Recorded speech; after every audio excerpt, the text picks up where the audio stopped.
গীতার চ্যানেলে আপনাকে স্বাগত।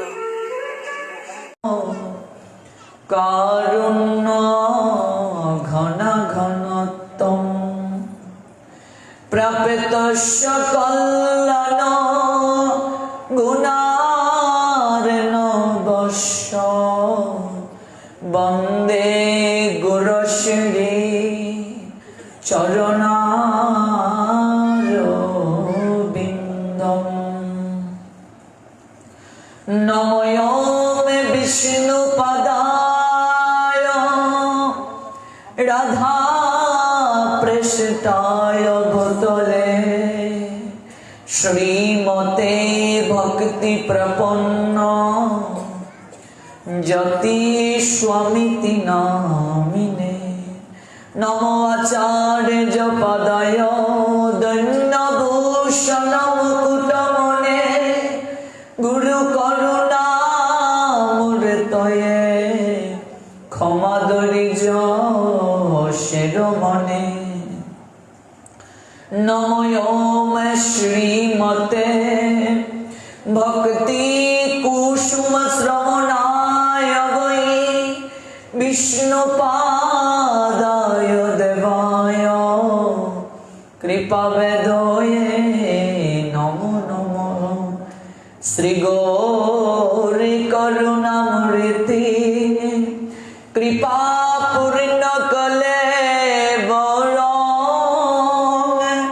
শ্রী ভক্তি কুসুমং বন্দে রাধা কুঞ্জ নিবাসিনম নমো মে বিষ্ণুপদায় কৃষ্ণ পৃষ্ঠায় ভূতলে শ্রীমতে ভক্তি সিদ্ধান্ত সরস্বতী তে নমিনে ও বন্দে বৃন্দাবন গুরু কৃষ্ণ কমল লোচন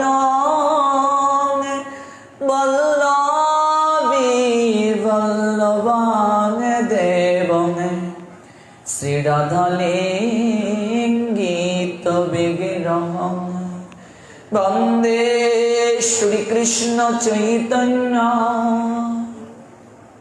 নিত্যানন্দ সহোদিত গৌরদয়ে পুষ্পবন্ত চিত্রসন্দ তমনদ অজানুলম্বিত ভুজ কনকবদাত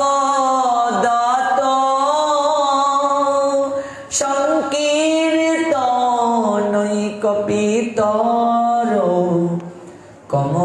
কমলায় তক্ষ বিশ্বম্বর দ্বিজবর যুগধর্ম পাল বন্দে প্রিয় করুণায় অবতার বৃন্দাবৈ তুলসী দেবৈ প্রিয়াবৈ কেশব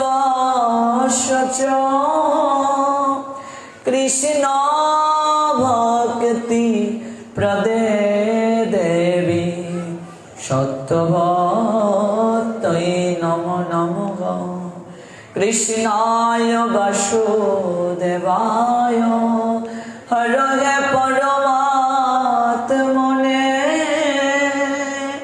প্রণত ক্লেশনাশায় শ্রী গোবিন্দায় নমো নমঃ তপ্ত কাঞ্চন গৌরাঙ্গী রাধে বৃন্দাবনেশ্বরী বৃষভানু সুতে দেবী প্রণমামি হরে জয় জয় রাধে জিগ জয় রাধে শ্যাম জয় রাধে শ্রী রাধে বৃন্দাবন ধাম জয় জয় জয় জয় রাধা রানী কি জয় জয় জয় জয় জয় মহা রানী কি জয় শ্রী রূপী শ্রী সনাতন ভট্ট রঘুনাথ শ্রী জীবে গোপাল ভট্ট দাস রঘুনাথ আমি এই ছয় গোসাই করি চরণ বন্দন যাহাতে বিঘ্ন নাশ অভিষেক পূরণ এই ছয় গোসাই করি চরণ বন্দন যাহা হতে বিঘ্ন নাশ অভিষেক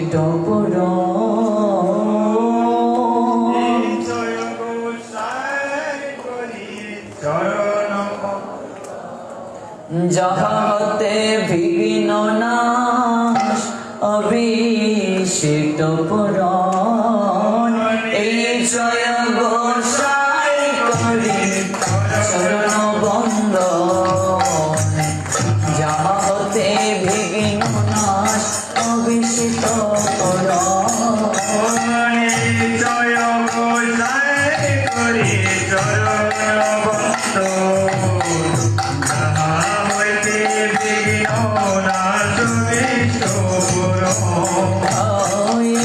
জয় গোসাই করি চরণ বন্দন যাহা হতে বিঘ্ন নাশ অভিষেক পুরাণ জয় গোসাই করি চরণ বন্দন যাহা হইতে বিঘ্ন নাশ ঈশ্বর গোসাই করি চরণ বন্দন যাহা হতে মিলে ভাই কৃষ্ণ প্রেম জয় গোসাই করি চরণ বন্দন যাহা হইতে মিলে ভাই কৃষ্ণ প্রেম ঈশ্বর গোসাই জড় মই তার তা সবার পদরে মোর পঞ্চগান জয় গোসাই চরণ মই তার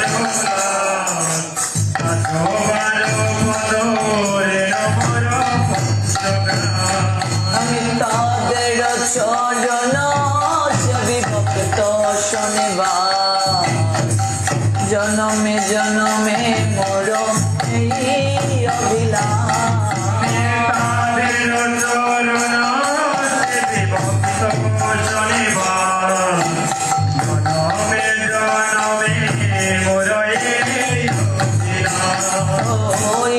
জয় গোসাই প্রভু মোরে করো দয়া চরণে শরণ দিলাম দাও পদ ছায়া জয় গোসাই প্রভু রে করো দয়া চরণে শরণ নিরাকার পদ ছায়া এই জয় গোসাই জব ব্রজে কইলাবা রাধা কৃষ্ণ নিত্য লীলা করিলা প্রকাশ জয় গোসাই জবে ব্রজে কইলাবা রাধা কৃষ্ণের নিত্য লীলা করিলা প্রকাশ নিরানন্দে বলো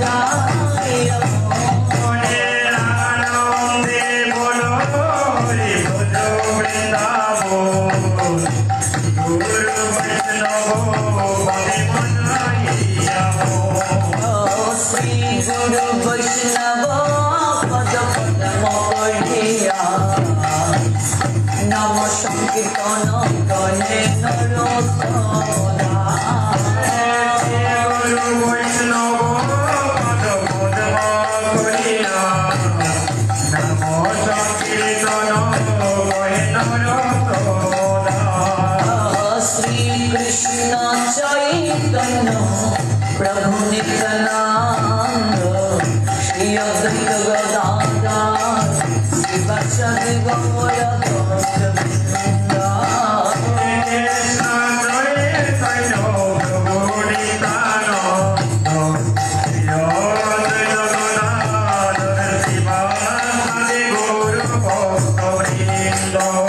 হরে Krishna Krishna Krishna Hare Hare Hare Ram Ram Hare Hare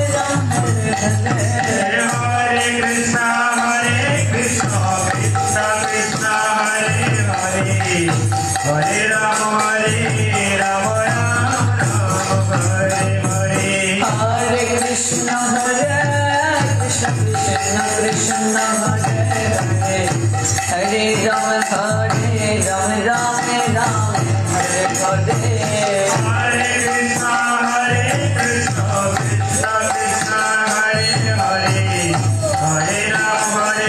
Rama Rama Hare Hare Krishna Hare Krishna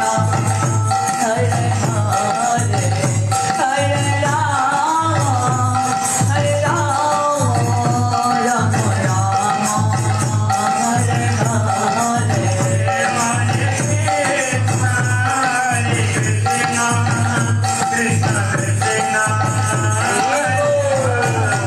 Hare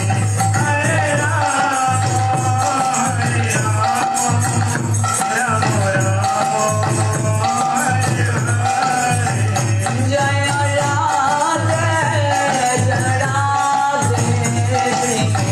Radhe Shri Radhe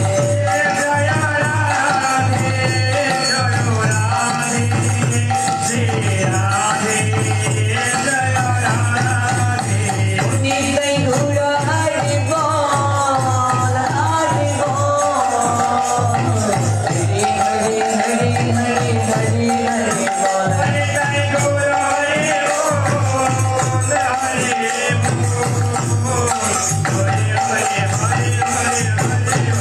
Gauri Premanande Hari Hari Bol Jai Raja Radhe একটা মাইক্রোফোন রেখে সবগুলো বন্ধ করে দিন, সমস্যা হচ্ছে মাইক্রোফোনে।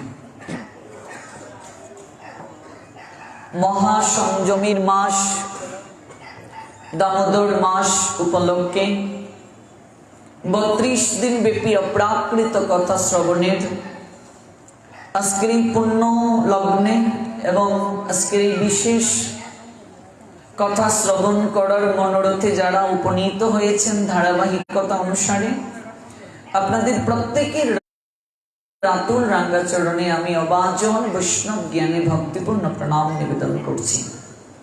ভক্তবৃন্দ, আমরা গতকাল যে জায়গায় কথার বিশ্রাম টেনেছিলাম আজ সেই জায়গা থেকে পুনরায় শ্রবণ করব।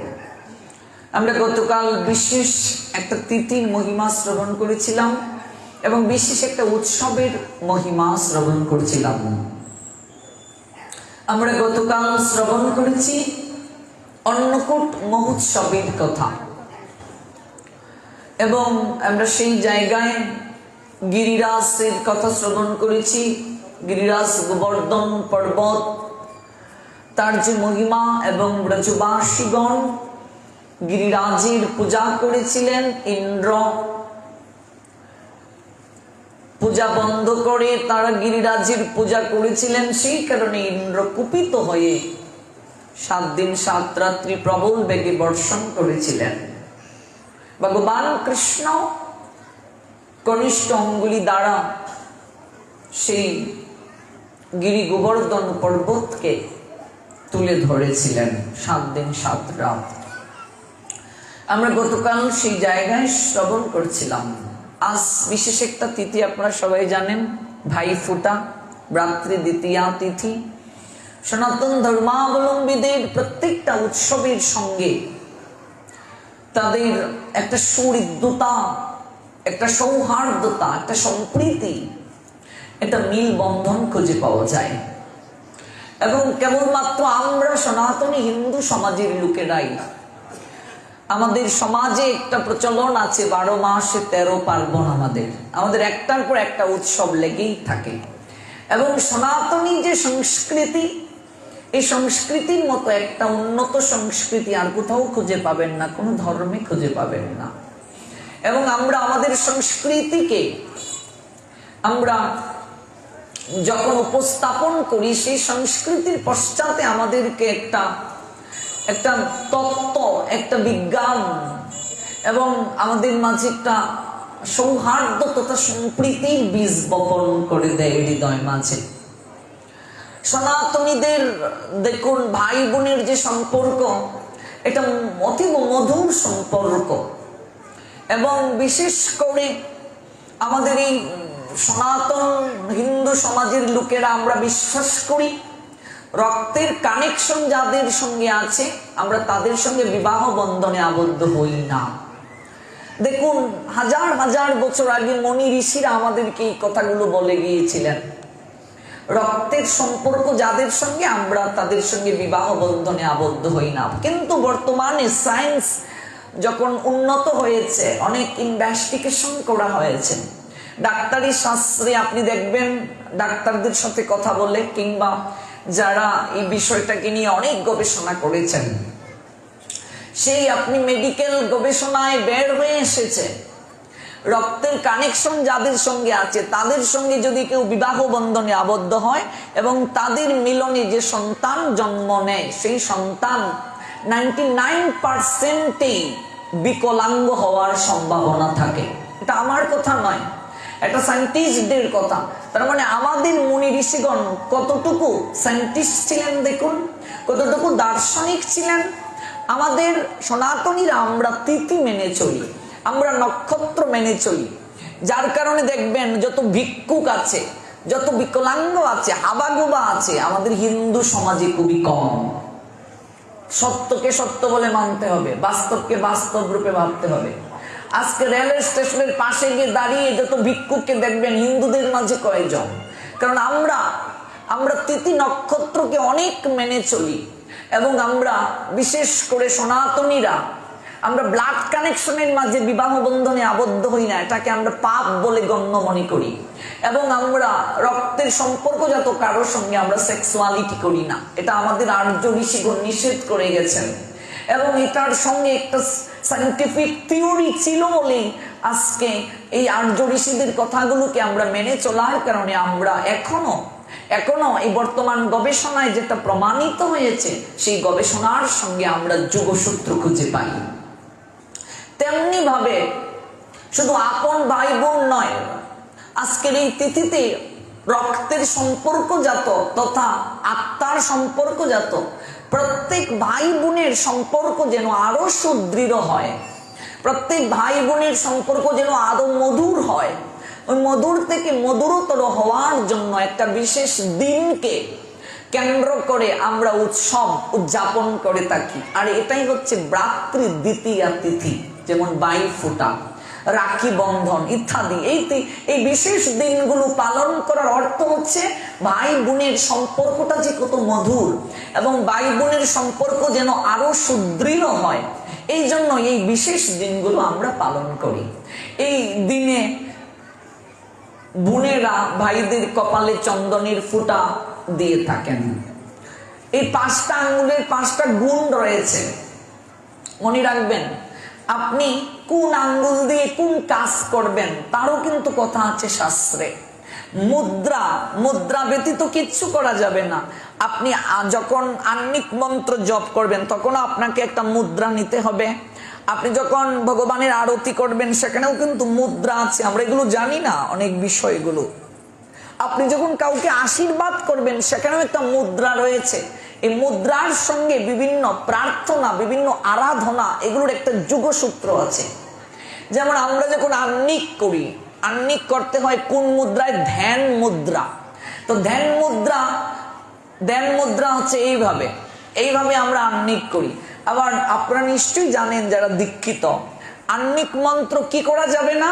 মুখ দ্বারা উচ্চারণ করা যাবে না। জিহ্বা দ্বারা যদি ধ্বনি করা হয় তাহলে সেই আহ্নিক মন্ত্রের যে ক্রিয়া, সেই ক্রিয়া হবে না, বরং পাপ হবে। আপনি ধ্যান করবেন, অনেকে মুখে উচ্চারণ করে আহ্নিক মন্ত্র, এটা কিন্তু ভুল, ক্রিয়া হবে না, উল্টো বিপরীত প্রতিক্রিয়া হবে। কারণ হচ্ছে আপনি যদি সঠিকভাবে মন্ত্রের ব্যবহার না করেন, সেই মন্ত্রে বিপরীত প্রতিক্রিয়া সৃষ্টি হবে। মন্ত্রের প্রচুর গুণ রয়েছে, কে বলছে মন্ত্রের গুণ নেই? মন্ত্রের গুণ আছে, কিন্তু এই মন্ত্রের সঠিক ব্যবহার আমরা করতে পারছি না।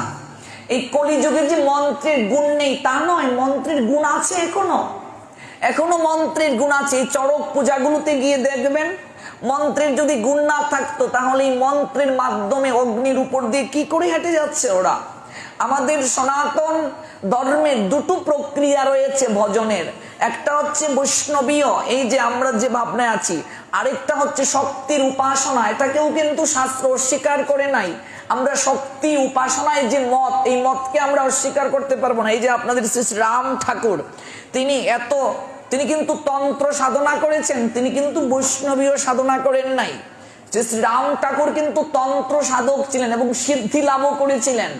যার কারণে শ্রী শ্রী রাম ঠাকুরের জীবন আদর্শ যদি পড়েন দেখবেন উনি ঘরে থেকে অনেক অলৌকিক বিষয় বলে দিয়েছেন শিষ্যদেরকে।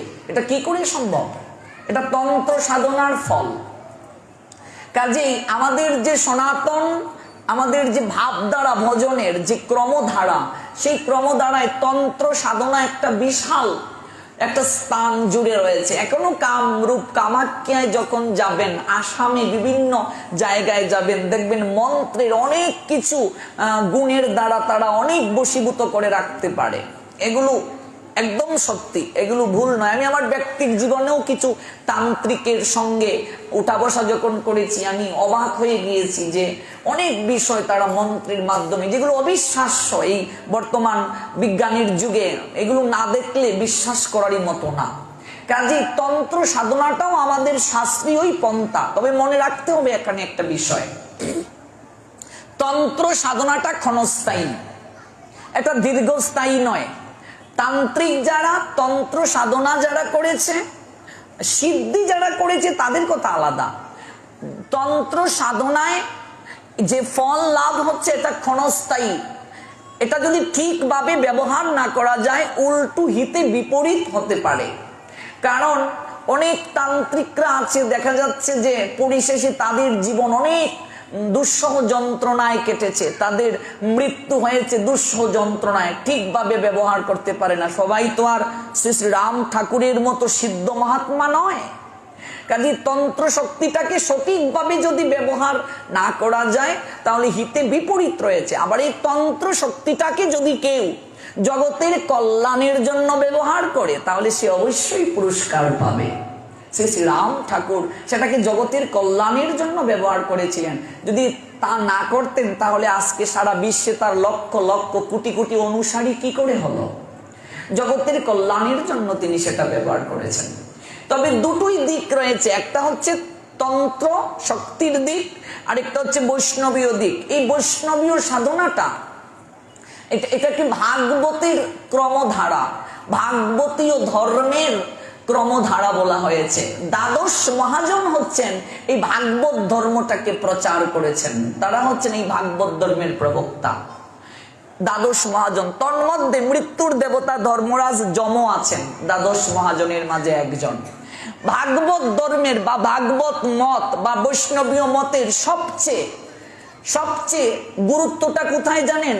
সবচেয়ে এই বৈষ্ণবীয় মতটা সর্বশ্রেষ্ঠ একটা দিকে সেই দিকটা হচ্ছে, মানুষ যদি মৃত্যুর সময় সারা জীবন যদি সে অপরাধও করে, তথাপি কোনো সাধু কৃপায়, ভক্তের কৃপায় যদি মৃত্যুর সময় একবার হলেও কৃষ্ণ নাম নিয়ে যেতে পারে, তাহলেও সে বৈকুণ্ঠ প্রাপ্ত হবে। এটাই ভাগবত ধর্মের চমৎকারিতা, এটা আর কোথাও খুঁজে পাবেন না। তবে এটার অর্থ এই নয় যেহেতু এই বিষয়টা আছে আমি সারা জীবন কুকর্ম করব আর মৃত্যুর সময় একবার নাম নিয়ে চলে যাব, বিষয়টা এমন নয়। সারা জীবন যদি ভগবানকে না ডাকি, মৃত্যুর সময় তো নাম আসবেই না মুখে। সবার ভাগ্য তো আর অজামিলের মতো না। এই জন্য ধর্মরাজ যম তার দূতদেরকে এই কথাটাই বলছিলেন। যখন যমদূতেরা অজামিলকে নিতে গিয়ে লজ্জিত হয়ে ফিরে গেল, তখন ধর্মরাজ যমের নিকটে গিয়ে প্রশ্ন করেছে, হে মহারাজ, আমরা আর কোনোদিন পাপীদেরকে আনতে যাব না। বলছে কেন? বলছে আজ যে লজ্জা পেলাম গিয়ে, এই লজ্জা আর কখনো পাইনি, আমরা কখনো আর পাপীদেরকে আনতে যাব না। বলছে বিষয়টা কি খুলে বলো। বলছে একটা পাপী সারা জীবন এমন কুকার্য করেছে, ব্রাহ্মণ কুলে জন্ম নিয়েও একটা গণিকার প্রেমে পড়ে ব্রহ্ম গায়ত্রী মন্ত্র পর্যন্ত ভুলে গিয়ে সে ধর্মকর্ম বিসর্জন দিয়ে ইন্দ্রিয় তর্পণে মগ্ন থেকে তার জীবনকে অতিবাহিত করেছে। আমরা তাকে আনতে গেলাম, ঠিক তখনই বিষ্ণু দূতেরা শঙ্খচক্র গদা পদ্ম ধারী হয়ে তারা এসে আমাদেরকে বাধা দিল এবং আরো ব্যঙ্গাত্মক ভাবে বলল, তোমরা না ধর্মরাজের দূত, তোমাদের মহারাজ কি তোমাদেরকে এই শিক্ষা দেননি কাকে নরকে নিয়ে যেতে হয় আর কাকে ভগবানের কাছে নিয়ে যেতে হয়? আপনাকে উদ্দেশ্য করে এই কথাগুলো বলল। তো আমরা তাদেরকে বললাম, এত সারা জীবন কোনো ভালো কার্য করে নাই, অত খারাপ কার্য করেছে, তাকে তো নিয়ে যেতে এসেছি, পাপীকেই তো আমরা নেব। তখন তারা বলল, ও পাপী ঠিক আছে, কিন্তু সে পুণ্য কার্য করছে, সে প্রাণ ভরে আমাদের আরাধ্য ভগবান নারায়ণকে স্মরণ করেছে। আরে ও তো ভগবানকে ডাকে নাই, তার পুত্রকে ডেকেছে। তখন তারা আমাকে বলল, তোমাদের মহারাজকে গিয়ে জিজ্ঞেস করিও, এটাই ভাগবত ধর্মের উৎকর্ষতা। মৃত্যুর সময় যে কোনো ভাবে নাম আবাস, এই যে সেদিন আলোচনা করেছিলাম, সন্তানের নামও যদি ভগবানের নামে হয় এবং সেই নামও যদি কেউ স্মরণ করে, তাহলেও ভগবান কৃপা করেন। যদি মৃত্যুর সময় কোনোভাবেও ভগবানকে স্মরণ করে, তাহলেও সে ভগবত চরণ প্রাপ্ত হবে। এটাই ভাগবত ধর্মের উৎকর্ষতা।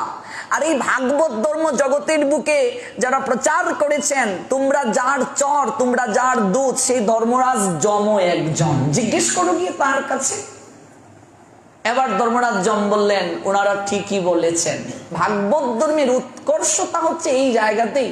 কেউ যদি অন্তকালে ভগবানের নাম নিয়ে যেতে পারে, অবশ্যই সে ভগবানের চরণ প্রাপ্ত হবে। এই জন্য তাকে অভ্যাস করতে হবে। আর অনেক সৌভাগ্যবান আছে মৃত্যুকালে ভগবানের নাম নিয়ে যেতে পেরেছে। আমরা যদি অভ্যাস করি, মৃত্যু সময় অবশ্যই ভগবানের নাম আসবে, তাতে কোনো সন্দেহ নেই। এই জন্য বৈষ্ণবীয় ধারাটাই কলিযুগে সর্বশ্রেষ্ঠ। কারণ চৈতন্য মহাপ্রভু, যিনি কলিযুগের ভগবান, যিনি গৌর হরি, যিনি স্বয়ং কৃষ্ণ রাধা ভাবে বিভোর হয়ে জগতের বুকে আসলেন, সেই চৈতন্য মহাপ্রভু কলিযুগের সবাইকে বৈষ্ণব হওয়ার শিক্ষা দিয়ে গিয়েছেন। জীবে দয়া নামে রুচি, বৈষ্ণব সেবন, ইহা হতে ধর্ম আর নাহি সনাতন। কলিযুগের ধর্মটা কি জানিয়ে দিলেন, জীবে দয়া নামে রুচি, বৈষ্ণব সেবন। এর উপরে আর কোনো ধর্ম নেই কলিযুগে। এবার জীবের প্রতি যদি দয়া না করি, নামে রুচি আসবে না। আর জীবের প্রতি দয়া করতে গেলে জীব হিংসা বন্ধ করতে হবে। কলিযুগের প্রত্যেক মানুষকে কলি যে জায়গায় থাকে, সেই জায়গাগুলোকে আগে চিহ্নিত করতে হবে। আচ্ছা মনে করুন ডাক্তারের কাছে রোগী গেল, রোগী যদি তার লক্ষণ খুলে না বলে, ডাক্তার কি তাকে প্রেসক্রিপশন করতে পারবে? এবার আমরা কলির রাজত্বে বসবাস করছি, কলি কোন জায়গায় থাকে আগে তো সেটা জানতে হবে। তারপর না কলির জায়গায় কলিকে প্রবেশ করতে দেয়া হবে না। তাহলে আমি শান্তিতে থাকতে পারবো। এবার কলি 4 জায়গায় থাকে, এই তো ভাগবতের প্রথমেই এগুলো আলোচনা করা হয়েছে। কলি 4টি জায়গায় থাকে।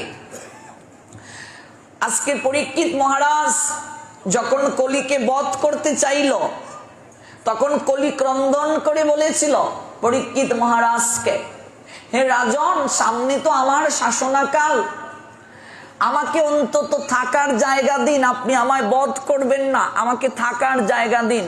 কারণ কলি ছদ্মবেশ ধারণ করে কি করছিল, একটা গাভীকে আঘাত করছিল, ভাগবতে দেখবেন। এবং সেই গাভীটা কাতরাচ্ছে, তার বাচ্চা দুধ খেতে পারছে না, মাথার মাঝে সজোরে কলি আঘাত করছিল। তো এহেন দশা, এহেন দৃশ্য অবলোকন করে পরীক্ষিত মহারাজ ভাবছেন, কার রে এত বড় সাহস, আমার রাজত্বে গুমাতাকে আঘাত করে, গাভীর গায়ে আঘাত করছে। যখন কাছে গেলেন দেখলেন, তুমি কে, সঙ্গে সঙ্গে তোমার স্বরূপে আসো, নতুবা আমি তোমায় বধ করব।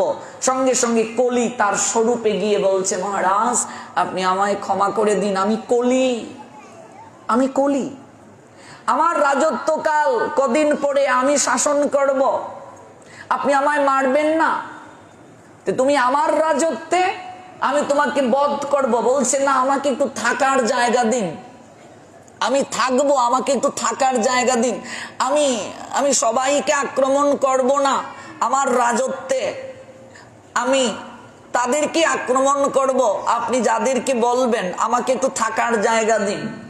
তখন পরীক্ষিত মহারাজ কলিকে থাকার জন্য 4টা জায়গা দিয়েছিলেন। এটা কলিহত মানুষকে জানতে হবে, আমরা কলিহত মানুষ, আমরা যে ভগবত ভজন করব, আগে এই 4টা যে জায়গা, থাকার জায়গা কলির, এই 4টা জায়গায় কলিকে প্রবেশ করতে নিষেধ করতে হবে, পথ বন্ধ করে দিতে হবে, তা না হলে ভজন হবে না।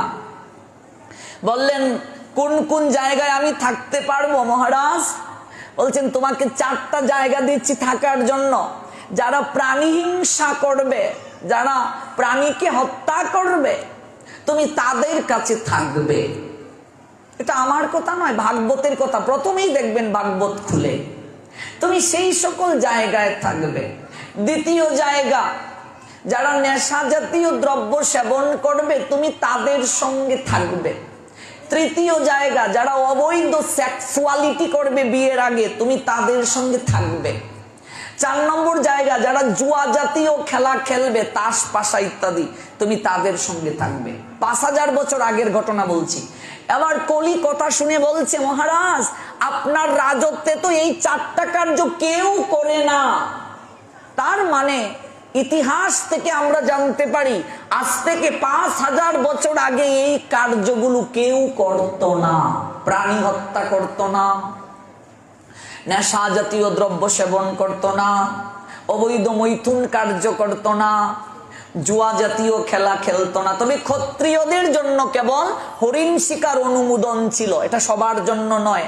কারণ ক্ষত্রিয় যারা, ওরা দেশ রক্ষা করবে, হরিণের নাভির মাঝে কস্তুরী থাকে, এটা খেলে মেধা হয়, প্রজ্ঞা হয়, ক্ষত্রিয়দের জন্য অনুমোদন ছিল, মৃগয়া, সবার জন্য নয়।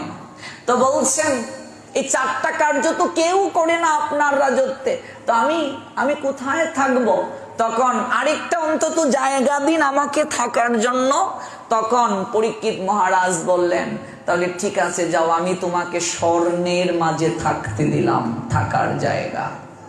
যখন এই কথাটা বললেন, যে পরীক্ষিত মহারাজের মাধ্যমে আমরা ভাগবত পেলাম, পরীক্ষিতের মাথার মাঝে তো স্বর্ণের মুকুট ছিল, যেই থাকার জায়গা দিলেন স্বর্ণের মাঝে, সঙ্গে সঙ্গে কলি পরীক্ষিতের মাথার মাঝে আক্রমণ করে ফেললেন। ভেবে দেখেছ, মাথা যদি আক্রান্ত হয়ে যায় তাহলে তো সব শেষ। মাথা যদি খারাপ হয়ে যায়, শরীর আক্রান্ত হয়ে যাবে। পরীক্ষিত মহারাজ স্বর্ণের মাঝে থাকতে দিলেন। এই জন্য আপনারা কথায় কষ্ট নেবেন না, ও প্রিয় কথা বলতে নেই, কিন্তু বলা উচিত। এই জন্য দেখবেন বৈষ্ণবরা সহজে স্বর্ণ কি করে না, পরে না। সাধুরা সাধারণত ঐশ্বর্যে বিশ্বাসী নয়। সঙ্গে সঙ্গে স্বর্ণের মুকুটের মাঝে কলি প্রবেশ করে ফেললেন। এখানে স্বর্ণ মানে শুধু সোনা নয়, এখানে স্বর্ণ মানে বোঝানো হয়েছে ঐশ্বর্য। যে ঐশ্বর্য ভগবত সেবায় লাগবে না, সেই ঐশ্বর্যের মাঝে কলি অবস্থান করে, কলি বসবাস করে। এবার এই চারটি জায়গায় কলি থাকে, এটা কলির শাসনকাল চলছে। এবার এই কার্যগুলো যারা যত বেশি করবে, কলি তাদের সঙ্গে সব সময় থাকবে। এবার কলি থাকার জায়গা যদি আমরা বন্ধ করতে না পারি, তাহলে তো এই সমাজের বুকে আমার দুঃখ হবে। কলির কাজেই তো আমাকে দুঃখ দেওয়া, কলির কাজেই তো আমাকে কষ্ট দেওয়া। এই জন্য ভাগবত বলছেন প্রথমে এই চারটা কার্য বন্ধ করতে হবে। জীব হিংসা বন্ধ করতে হবে, তারপর হচ্ছে জুয়া জাতীয় খেলা বন্ধ করতে হবে, এগুলো করা যাবে না। নেশা জাতীয় দ্রব্য সেবন করা যাবে না, অবৈধ মৈথুন কার্য করা যাবে না। এগুলো হচ্ছে কলির থাকার জায়গা। চৈতন্য মহাপ্রভু জানিয়ে দিলেন এই কলি যুগের ধর্মটা কি হবে। উনি বললেন জীবে দয়া। হে কলিহত জীব, সত্য ত্রেতা দাপরের মতো তোমরা এত কঠিন ভজন করতে পারবে না। ভজন করার শক্তি নেই তোমাদের, ভজন করার তোমাদের যে সামর্থ্য সেটাও নেই। তাই তোমরা জীবের প্রতি দয়া পোষণ করো। জীবের প্রতি যতক্ষণ পর্যন্ত মানুষ দয়া পোষণ করবে না, নামে রুচি আসবে না। যারা প্রচুর প্রাণী হত্যা করে তাদের মাঝে দয়া নাই, তারা নির্দয়। নির্দয় যদি না হয়, কেউ কাউকে খুন করতে পারবে না, কেউ কাউকে হত্যা করতে পারবে না। যারা যত বেশি নির্দয় তারা ততই কার্যগুলো করতে পারবে। ভাগবত বলছেন তো প্রাণী হিংসা করলে কি হয়, দয়া কমে যায়। অবৈধ যারা মৈথুন কার্য করে তাদের সুচিতা কমে যায়, অর্থাৎ অবৈধ সেক্সুয়ালিটিতে তারা যুক্ত থাকে, তাদের সুচিতা কমে যায়, তাদের শরীর ক্ষয় হয়ে যায় এবং রোগ ব্যাধি তাদেরকে আক্রান্ত করে। এটা সায়েন্সও বলেছে, আমরা যদি বীর্য ধারণ করি আমাদের মেধা হবে, প্রজ্ঞা হবে, সুসন্তান হবে ইত্যাদি। তো এই জন্য অবৈধ মৈথুন কার্য করলে সুচিতা কমে যায়, আর সুচিতা যার মাঝে কমে যায় ভগবত আরাধনা সে করবে কি করে? কারণ এই দেহটা তো একটা মন্দির, হৃদয় মন্দিরে কানু ঘুমাইল। আমার এই হৃদয় মন্দিরকে যদি আমি পবিত্র না রাখি, তাহলে ভগবান কি করে আমার এই হৃদয় মন্দিরে থাকবে, কি করে জাগ্রত হবে? দেখুন, এগুলো ভাগবতের প্রথম কথা, এগুলো হচ্ছে প্রাথমিক রুল। এগুলো যদি পালন না করি, এগুলো হচ্ছে স্কুলে প্রবেশ করার জন্য রুল অফ রেগুলেশন। আমাদের প্রভুপাদ ভক্তি সিদ্ধান্ত সরস্বতী ঠাকুর বলছেন এই চারটা আইন যারা পালন করে না তারা ভক্তির স্কুলেই প্রবেশ করে নাই, তারপর না ভক্তি শিক্ষা। এই চারটা আইন যারা পালন করে না তারা ভক্তি স্কুলেই প্রবেশ করতে পারে নাই, তারপর না ভক্ত হবে যারা এই কার্যগুলো পালন করে না। এরপরে বলছেন কি, দেখুন, যারা নেশা জাতীয় দ্রব্য সেবন করবে এবং যারা জুয়া জাতীয় খেলা প্রচুর পরিমাণে খেলবে, দেখবেন জুয়া যারা প্রচুর খেলে ওরা তো একেবারে সহায় সম্বল হারিয়ে ফেলেন, নিজের স্ত্রীর স্বর্ণ অলংকার পর্যন্ত নিয়ে বিক্রি করে দিয়ে দেয়। নেশা জাতীয় দ্রব্য সেবন করলে সহায় সম্বল সব হারিয়ে ফেলে, এমনকি তারা ধীরে ধীরে বিভিন্ন রোগে আক্রান্ত হয়ে যায়। তাই ভাগবত বলছেন ধীরে ধীরে এগুলোকে বন্ধ করতে হবে। এগুলো হচ্ছে কলির থাকার জায়গা। পরীক্ষিত মহারাজ ঐশ্বর্যের মাঝে কলিকে থাকতে দিলেন, পরীক্ষিত মহারাজের স্বর্ণের মুকুটের মাঝে কলি গিয়ে প্রবেশ করে ফেলল। হলোটা কি দেখুন, সেই পরীক্ষিত মহারাজ সাধারণ কেউ নয়, অর্জুনের দৌহিত্র, অর্জুনের ছেলে অভিমন্যু, অভিমন্যুর ছেলে পরীক্ষিত, সাধারণ কেউ নয়। যিনি গর্বের মাঝে পরীক্ষা দিয়ে উত্তীর্ণ হয়েছিলেন, যার কারণে তাকে পরীক্ষিত বলা হয়।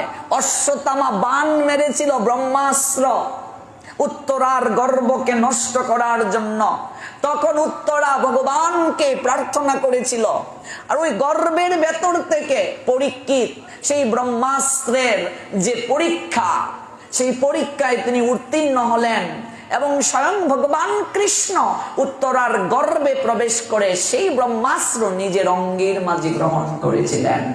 পরীক্ষা দিয়ে উত্তীর্ণ, তাই পরীক্ষিত সাধারণ রাজা নয়, রাজার রাজা, সম্রাট। নিজের হাতে ভগবানের সেবা করতেন, শৃঙ্গার করতেন, সমস্ত কার্যাদি করতেন। আজকে সেই পরীক্ষিত মহারাজের কি হলো, তারও মাথা বিগড়ে গেল। তিনি মৃগয়ায় গিয়ে পিপাসার্ত হয়ে জলের অন্বেষণ করেছিলেন। আর হলোটা কি? মৃত সর্প মুনির গলার মাঝে ঝুলিয়ে আসছিলেন। সে লীলা আপনারা নিশ্চয়ই জানেন, আমরাও ধীরে ধীরে আলোচনা করব আগামীকাল থেকে। পুরোপুরি ভাগবতে প্রবেশ করে আমাদের আজকের আলোচ্য বিষয় তো ভ্রাতৃ দ্বিতীয়া। আমরা ফিরে আসবো ওই জায়গা থেকে, আবার আমরা আগামীকাল এই জায়গা থেকেই শুনবো কি করে পরীক্ষিতের সাপ হলো। তারপর পরীক্ষিত যদি সাপগ্রস্ত না হতেন তাহলে আমরা এই ভাগবত পেতাম না। এই যে 18,000 শ্লোক সমন্বিত ভাগবত, যে ভাগবতের অমৃত কথা শ্রবণ করলে প্রত্যেকটা জীবের হৃদয়ে পরিবর্তন হয়ে যায়। ভাগবতের একটা শ্লোক যদি কেউ কার্তিক মাসে আস্বাদন করে, আমাদের ভাগবত মহিমায় বলা হয়েছে তার 18টা পুরাণ পড়ার সমলাভ হয়, কৃপা হয়। ভাগবত এতটা মহিমা, কলিযুগের সমস্ত কিছু চলবে ভাগবতের অপ্রাকৃত কৃপায়, ভাগবতের অপ্রাকৃত মহিমায়। আমরা শুনবো আগামীকাল এই জায়গা থেকে সেই পরীক্ষিত মহারাজ কিভাবে সাপগ্রস্ত হলেন এবং সেই পরীক্ষিত মহারাজের কৃপায় কিভাবে আমরা এই ভাগবত পেলাম। তারপর আমরা ধীরে ধীরে এই কার্তিক মাসে ভাগবতের যে লীলাগুলো হয়েছিল, ভগবান গোপালের বাল্য লীলা, আমরা এগুলো ধারাবাহিকভাবে শুনবো। শুনছিলাম সেই কথাগুলো যে আমাদের শাস্ত্র কতটা উন্নত দেখুন, আমাদের শাস্ত্রকারগণ কতটা সায়েন্টিস্ট ছিলেন দেখুন। তারা দেখিয়ে দিয়েছেন যে আপনজন যারা, রক্তের সম্পর্ক যাদের রয়েছে তাদের সঙ্গে বিবাহ বন্ধনে আবদ্ধ হওয়া যাবে না। এবং আমাদেরকে প্রত্যেকটা উৎসবে আমরা কি করে আরো আমাদের মাঝে সম্প্রীতির বন্ধনটা সুদৃঢ় করতে পারি, প্রত্যেকটা অনুষ্ঠান আমাদেরকে এই তত্ত্ব জানিয়ে দেয়। ভ্রাতৃ দ্বিতীয়া তিথি তেমনি একটা দিন, তেমনি একটা অনুষ্ঠান। বিভিন্ন শাস্ত্র আমাদেরকে এই ভ্রাতৃ দ্বিতীয়ার মহিমা বিভিন্নভাবে ব্যক্ত করেছেন। আমরা দেখতে পাই মহাভারতে ভগবান কৃষ্ণ নরকাসুরকে বধ করলেন। নরকাসুরকে ভগবান কখন বধ করলেন? দীপাবলির দিন নরকাসুরকে বধ করলেন। ওই নরকাসুর এমন একজন অসুর যে সমস্ত স্বর্গকে দখল করে নিয়েছিল, মর্তে একচ্ছত্র অধিকার নিয়েছিল এই নরকাসুর। এবং সেই নরকাসুর হচ্ছেন বরাহর পুত্র। নরকাসুরের বাবার নাম হচ্ছে বরাহ আর মায়ের নাম হচ্ছে ভূদেবী। এই ভূদেবী আর বরাহর নন্দন হচ্ছে নরকাসুর। আমরা শুনছিলাম ওই যখন আমরা দীপাবলির কথা ব্যাখ্যা করেছিলাম, 16,000 মহিষীকে, রমণীকে নরকাসুর হরণ করে নিয়ে গিয়েছিল। আর ভগবান কৃষ্ণ সেই নরকাসুরকে বধ করেছিলেন দীপাবলির দিন।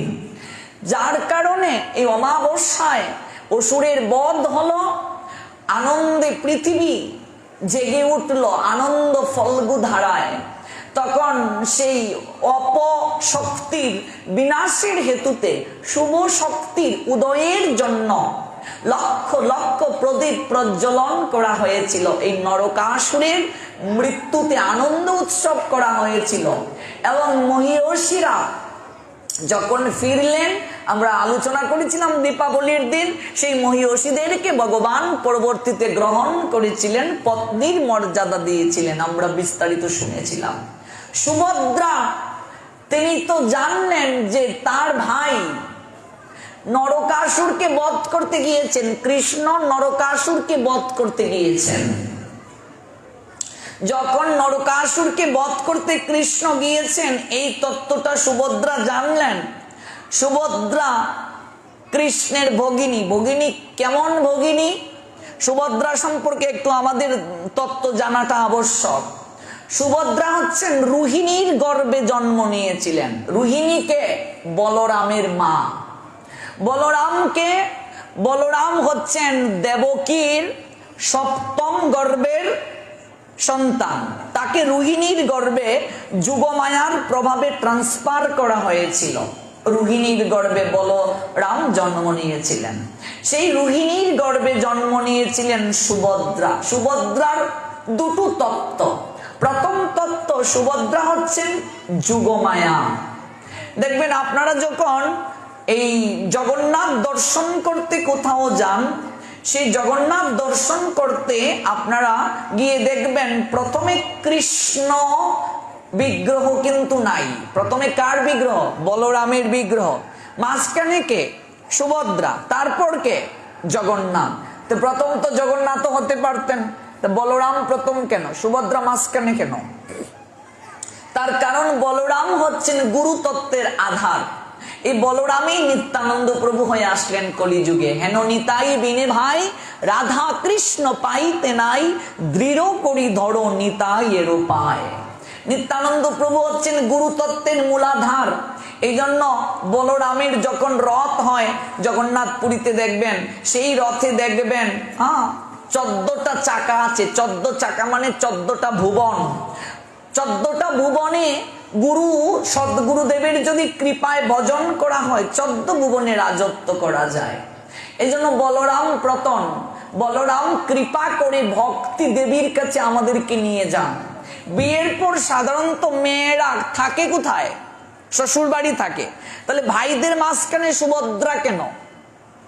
সুভদ্রা এই দুই ভাইয়ের মাঝখানে কেন? তার কারণ সুভদ্রা তত্ত্বগত দিক থেকে শুধু কৃষ্ণ বলরামের বোন নয়, সুভদ্রা তত্ত্বগত দিক থেকে যুগমায়া। যুগমায়াকে কৃষ্ণ লীলাতে সহায়তা করেন। ভগবানের একটা শক্তি হচ্ছে অন্তরঙ্গা শক্তি, আরেকটা শক্তি কি? বহিরঙ্গা শক্তি। অন্তরঙ্গা শক্তিতে যুগমায়ার রূপে ভগবানকে কৃষ্ণ লীলায় সহায়তা করেন।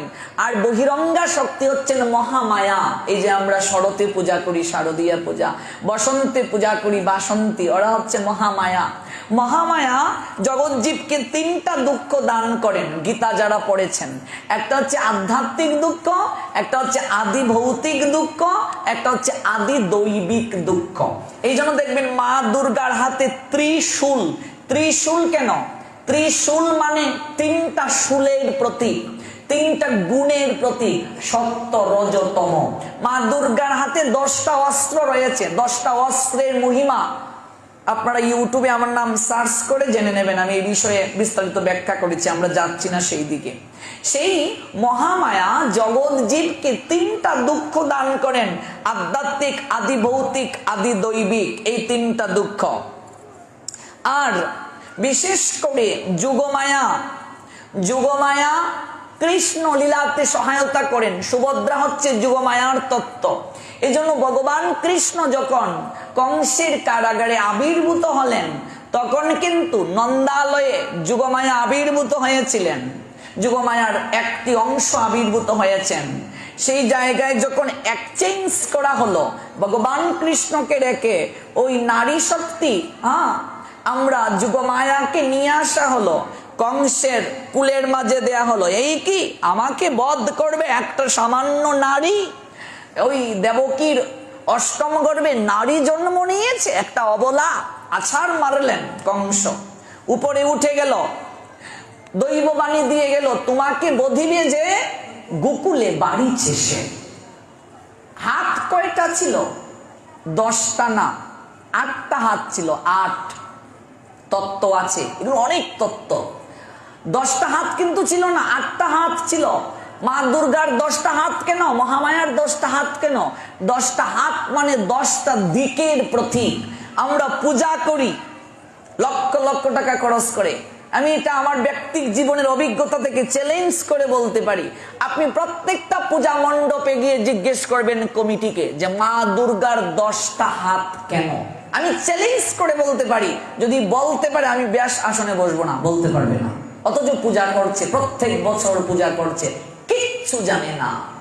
আজকে পূজার মণ্ডপে যদি এইভাবে পাঠের আয়োজন করা হতো দুর্গা তত্ত্ব, তাহলে সমাজের মানুষ উপকৃত হতো। কিন্তু আমরা পূজার মণ্ডপকে কত বেশি আনকমন ভাবে করবে, ডেকোরেশন করবে, কত বেশি লাইটিং করবে, কত বেশি হিন্দি গান বাজিয়ে নাচা যায়, এই হচ্ছে অবস্থা। তত্ত্ব কেউ জানি না। মা দুর্গার 10টা হাত কেন? আজকে ভালো করে জেনে নিন, প্রসঙ্গে এসেছে একটু বলে দেই। মা দুর্গার 10টা হাত হচ্ছে 10টা দিকের প্রতীক। 10টা দিক কি কি? পূর্ব, পশ্চিম, উত্তর, দক্ষিণ, ঈশান, বায়ু, অগ্নি, নৈরত, উধ, অধ। এই যে 10টা দিক, মা দুর্গা 10 দিকে তার সন্তানকে 10টা হাত দিয়ে কি করেন? আগলে রাখেন, রক্ষা করেন। সেই মা ত্রিনয়না, 3টা নয়ন তার। মাঝখানে একটা নয়ন আছে, ত্রিনয়না। মাঝখানে নয়নটা কিসের প্রতীক? রজগুণের প্রতীক। মা যখন রেগে যান তখন এই মাঝখানের চোখ থেকে আগুন বের হয়, অগ্নি, ক্রোধাগ্নি, ক্রোধাগ্নি বের হয়। এই 3টা চোখ 3টা প্রতীক, 3টা জিনিসের প্রতীক। বাম চোখ, বাম চোখে চন্দ্র অবস্থান করেন, বাম চোখ হচ্ছে বাসনার প্রতীক। আর ডান চোখে সূর্য অবস্থান করেন, ডান চোখ হচ্ছে কর্মের প্রতীক। মাঝখানে অগ্নি অবস্থান করেন এবং মাঝখানের চোখটা হচ্ছে জ্ঞানের প্রতীক। যারা মায়ের কৃপা ভাজন তারা ওই জ্ঞান অগ্নি দ্বারা অজ্ঞান জনিত অন্ধকারকে মা দগ্ধীভূত করে দেন।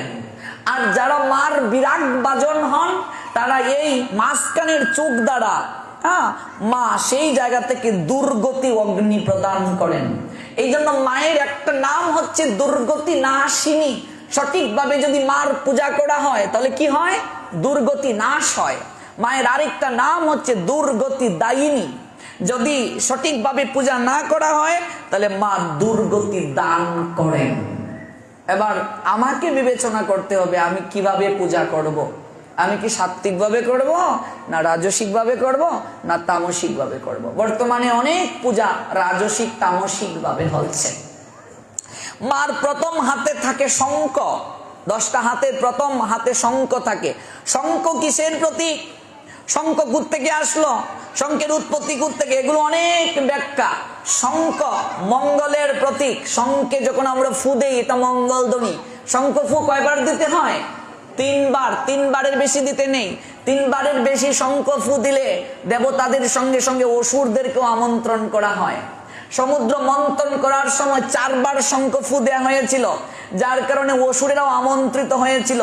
এই শঙ্খ বরুণ দেবতা মাকে দান করেছিল। কারণ মা দুর্গা যে আসছেন, মা দুর্গার এই রূপটা কোত্থেকে আসলো?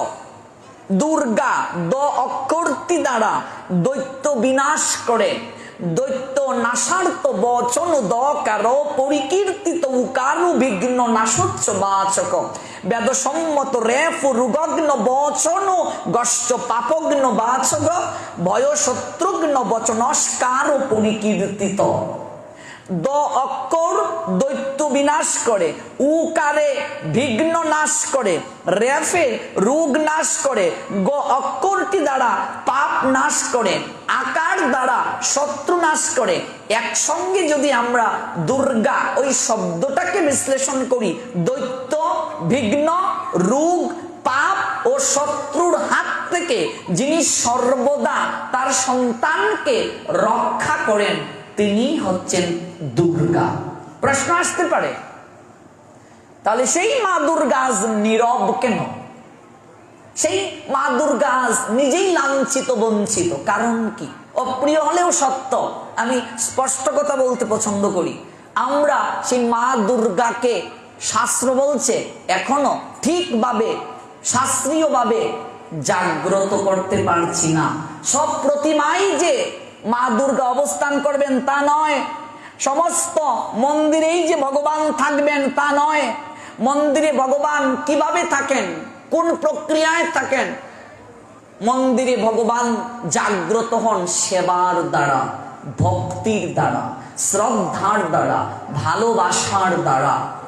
অন্যদিকে শব্দ কল্পক্রম বলছেন দুর্গং নাশয়তি নিত্যং সা দুর্গা বা প্রকীর্তিতা, অর্থাৎ যিনি দুর্গ নামক অসুরকে বধ করেছিলেন এবং বধ করার পর তার নাম হয়েছিল দুর্গা। দুর্গা নাম কেন? দুর্গ নামক একটা অসুরকে মা বধ করেছিলেন, এই জন্য তার নাম দুর্গা। তিনি মহিষাসুরকে বধ করেছিলেন, এই জন্য তার নাম মহিষাসুর মর্দিনী। মা দুর্গার অনেক নাম আছে, প্রত্যেক নামের পিছনে কারণ আছে। অন্যদিকে এই জগৎটা হচ্ছে একটা দুর্গ, জগৎ হচ্ছে দুর্গ, দুর্গের যিনি অধিপতিনী তাকে বলে দুর্গা। এই সংসার একটা দুর্গ, এই জগৎরূপ দুর্গে আমরা পতিত হয়ে গেছি। কিভাবে পতিত হলাম? এই জগৎরূপ দুর্গে কর্ম ফলে বিস্মৃত হবার কারণে কর্মফল ভোগ করার জন্য ভগবান আমাদেরকে পাঠিয়ে দিলেন, যাও জম্বুদ্বীপে যাও। আর মা দুর্গাকে এই দুর্গের দায়িত্ব দিলেন ভগবান। ভগবানের বহিরঙ্গা শক্তি। মনে রাখবেন, দুর্গা আলাদা কেউ নয়। আজকে অবাক হই, ভারতের কিছু মানুষ এর অনলাইনে বিভিন্ন পূজাতে সাক্ষাৎ দেয়, ওরা মা দুর্গাকে ভগবান বলে। ভগবান কতটা শাস্ত্র জ্ঞান লুপ হলে এই কার্য করা যায়। মা দুর্গা ভগবান কৃষ্ণেরই একটা শক্তি, ভালো করে বুঝুন, বহিরঙ্গা শক্তি। কৃষ্ণের শক্তি বহিরঙ্গা মা দুর্গা মহামায়া, আর অন্তরঙ্গা শক্তি যুগমায়া। আমরা যুগমায়া দিয়ে সুভদ্রার তত্ত্বে আসবো, কিন্তু মহামায়া একটু না বুঝালে তো হবে না। এই যে মা দুর্গা, তিনি একটা দায়িত্ব পেয়েছেন কৃষ্ণের নিকট থেকে। কি দায়িত্ব? এই দুর্গের অধিপতিনী হয়ে তিনি থাকবেন, এই জন্য মাকে ভগবতী বলা যায়। তিনি এই দায়িত্ব পেয়েছেন কৃষ্ণ বিমুখ ব্যক্তি যারা, ভগবান বলছেন তাদেরকে তুমি দুঃখ দান করবে। তিনটা দুঃখ দান করবে, আধ্যাত্মিক, আদি ভৌতিক, আদি দৈবিক। দুঃখ দান করবে। চৈতন্য চরিতামৃত যারা পড়েছেন তারা জানবেন, কৃষ্ণ ভুলি সেই জীব অনাদি বহির্মুখ, অতএব মায়া তারে দেয় সংসার দুঃখ। কৃষ্ণকে যারা ভুলে গিয়েছে, বিষয় বাসনা নিয়ে যারা মত্ত হয়েছে, এই মায়া দেবী, দুর্গা দেবী তাদেরকে দুঃখ প্রদান করেন, তাদেরকে কষ্ট প্রদান করেন, তাদেরকে লাঞ্ছনা প্রদান করেন মা দুর্গা। কৃষ্ণ বহির্মুখ ব্যক্তি যারা, ভগবান কৃষ্ণেরই একটা শক্তি, মায়া শক্তি। এই মায়া শক্তি এতটা প্রবল, সহজে কেউ সেই জায়গা থেকে বের হতে পারবে না। ভগবান বলছেন শ্রীমদ্ ভগবত গীতায়, দৈবী এসা গুণময়ী মম মায়া দূরত্বয়া। আমার এই মায়াটা কেমন? ত্রিগুণাত্মিকা, তিনটা গুণের দ্বারা। তিনটা গুণ কি কি? সত্য, রজ, তম। তিনটা গুণের দ্বারা এই মায়া প্রভাবিত। এই মায়া আকর্ষণ করে, আক্রমণ করে। সহজে কেউ বের হতে পারবে না। ভজন করতে চাইবো, মায়া ঘিরে ধরবে। আরতিতে উঠতে চাইবো, মায়া ঘিরে ধরবে। সাধু সঙ্গ করতে চাইবো, মায়া ঘিরে ধরবে। সাধু সঙ্গে যাওয়ার ইচ্ছে, সংসার ঘিরে ধরছে। নাতি এসে বলছে, ও ঠাম্মা আমাকে নিয়ে যাও। বৌমা বলছে, ও মা একটু রাখুন না আপনার নাতিটাকে। তার মানে কি? এটা মায়া। এই মায়া তোমাকে দিয়েছে। ওই মায়ায় আকৃষ্ট বলেই একেবারে বয়স হয়ে গেছে, এরপরও সংসারের যে আকর্ষণ এটা কমছে না। মরব দুদিন পরে, হৃদয়ে মাঝে এই চেতনা আসছে না, একটু ভজন করি। কেন? মা দুর্গা প্রবল ভাবে আকর্ষণ করে ধরেছে। কি করে দূর হবে?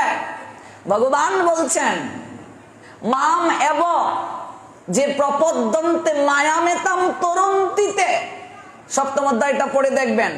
ভগবান বলছেন, আমাতে যারা প্রপত্তি স্থাপন করবে, আমার প্রতি যারা শ্রদ্ধা ভক্তি পোষণ করবে, ভালোবাসবে, ভজন করবে যারা আমার, মায়া কখনো তাদের কাছে আসতে পারবে না। এটা তো হরিদাস ঠাকুরকে দিয়ে প্রমাণ রয়েছে। হরিদাস ঠাকুর 3 লক্ষ হরিনাম জপ করেন, কথা বলেন না কারোর সঙ্গে, জপ সংখ্যা পূর্ণ না হলে। মা দুর্গা দেবী, মায়া দেবী ভাবলেন একটু পরীক্ষা করে দেখি হরিদাস ঠাকুর কতটা ভক্ত, কেমন তার কৃষ্ণের প্রতি ভক্তি আছে। আমি মায়া, স্বয়ং মায়া, এই জগৎ সংসার যার দ্বারা মোহিত, সেই মা দুর্গা অপূর্ব এক সুন্দরী রমণীর রূপ ধারণ করলেন। ধারণ করে গেলেন হরিদাস ঠাকুরের নিকটে, তাকে গ্রাস করার জন্য মায়া দ্বারা। হরিদাস ঠাকুর আকুল সুরে হরিনাম করছে। এই মুখে যতক্ষণ পর্যন্ত কৃষ্ণ নাম থাকবে, মায়া ততক্ষণ পর্যন্ত আপনার নিকটে আসতে পারবে না। হরিদাস ঠাকুর হরিনাম করছেন প্রাণ ভরে, মায়া দেবী গিয়েছেন তাকে পরীক্ষা করার জন্য। মায়া দেবী সর্বোত্তম চেষ্টা করে যখন ব্যর্থ হলেন, তখন তার স্বরূপ দেখালেন হরিদাসকে। হরিদাস হাত জোর করে বলছে, মা, মা তুমি? মায়া দেবী বলছেন, হরিদাস, আমি তোমাকে পরীক্ষা করতে এসে আমি নিজে তোমার কাছে হেরে গেলাম, এই কৃষ্ণ নামের শক্তির কাছে। বলো তুমি কি চাও ঠাকুর, আমার কাছে বর চাও। হরিদাস বলছেন, মা, যদি বর দিতেই হয় তুমি এই বর দাও, এই কৃষ্ণ নাম যাদের বদনে থাকবে, এই কৃষ্ণ নাম যারা প্রাণ ভরে উচ্চারণ করবে, তুমি মায়া কখনো তাদেরকে কষ্ট দেবে না।